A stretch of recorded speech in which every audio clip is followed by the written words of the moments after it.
অভিনেতা হলেও পেশায় তিনি একজন চিকিৎসক। ডাক্তার এজাজের জীবনের অন্যতম বিশেষ দিক হলো তার সততা এবং অর্থের প্রতি অনাগ্রহ, যে কারণে তার সুখ্যাতি রয়েছে মানুষের কাছে। তিনি অল্প টাকায় চিকিৎসা সেবা দেওয়ার কারণে গরিবের ডাক্তার বলেও পরিচিত।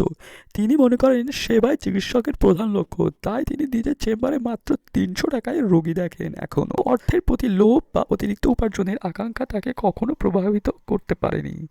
তার মতে অকারণে টাকার পিছনে ছোটার নেশায়। সম্প্রতি এক সাক্ষাৎকারে এসব কথা বলেন।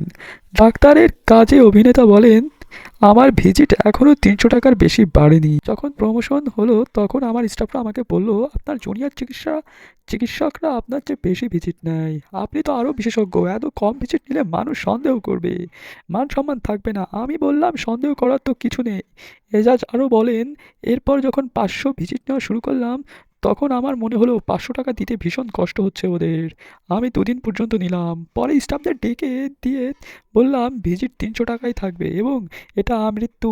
এই অভিনেতা বলেন, আমি খেতে পারতে পারি, চিকিৎসার খরচ টানতে পারি, ছেলে মেয়ের পড়ালেখার খরচটাও আল্লাহ চালানোর সুযোগ দিয়েছেন।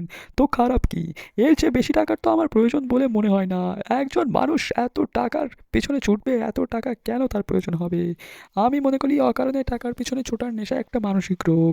১৯৮৪ সালে রংপুর মেডিকেল কলেজ থেকে এমবিবিএস পাশের মাধ্যমে ডক্টর এজাজ তার চিকিৎসা জীবনে শুরু করেন। পরবর্তীতে বঙ্গবন্ধু শেখ মুজিব মেডিকেল বিশ্ববিদ্যালয় থেকে নিউক্লিয়ার মেডিসিন স্নাতকোত্তর ডিগ্রি অর্জন করেন। দীর্ঘ কর্মজীবনে তিনি নিরলসভাবে সাধারণ মানুষের সেবা করে আসছেন।